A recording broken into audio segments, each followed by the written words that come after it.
Bismillahirrahmanirrahim. Assalamu alaikum students, how are you? Now it's time to study Pak Studies with Ma'am Rahat Maqsood.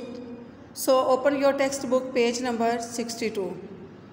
अज़ीज़ तालबात, अपने previous lecture में हमने पाकिस्तान का महल वक़ू इसको discuss किया था। आज के अपने इस लेक्चर में हम इम्पोर्टेंस ऑफ लोकेशन, पाकिस्तान के महल वक़ू की अहमियत इसको डिस्कस करेंगे। पाकिस्तान अपने महल वक़ू के अतबार से ना सिर्फ जनूबी एशिया बल्कि पूरी दुनिया में जो है वो ख़ास अहमियत का हासिल है, इसको ख़ास अहमियत हासिल है।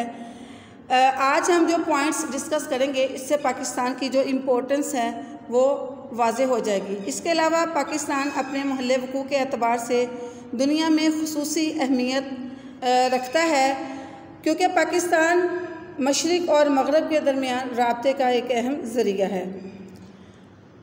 अगर हम देखें, पाकिस्तान के नॉर्थ में चीन वाक़ है, जो कि दुनिया में एक अहम मुआशी ताकत की हैसियत रखता है। और इसके अलावा चीन ने हमेशा हर मुश्किल वक्त में पाकिस्तान का साथ दिया है और पाकिस्तान को हमेशा पाक चीन दोस्ती पर फ़ख्र रहा है।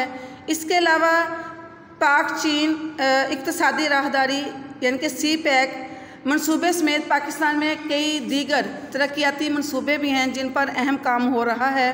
इन मंसूबों की वजह से दोनों ममालिक के दरमियान सनती, मुआशी और समाजी ताल्लुकात जो है वो मज़ीद दिन ब दिन जो है वो मुस्तहकम हो रहे हैं। इसके अलावा यही जो ताल्लुकात हैं ये ख़ित्ते की तरक्की और खुशहाली के लिए नए दरवाज़े भी खोल रहा है।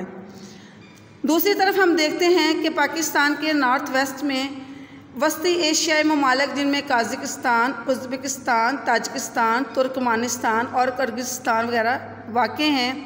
अगरचे ये ममालिक जो हैं वो खुश्की से घिरे हुए हैं और कुदरती लेकिन इसके बावजूद ये कुदरती वसाइल की दौलत से जो है वो माला माल हैं।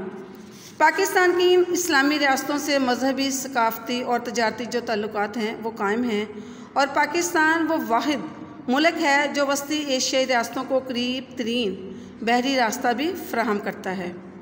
जबकि पाकिस्तान के अगर हम देखें वेस्ट की जानब अफ़गानिस्तान और ईरान वाक़ हैं और अफ़गानिस्तान से मुल्हिका यानी कि इसके साथ जुड़ी हुई या वाबस्ता सरहद ड्यूरल लाइन जो है वो भी वाक़ है। इस ममालिक के साथ भी पाकिस्तान के बरादराना ताल्लुकात जो है वो कायम हैं।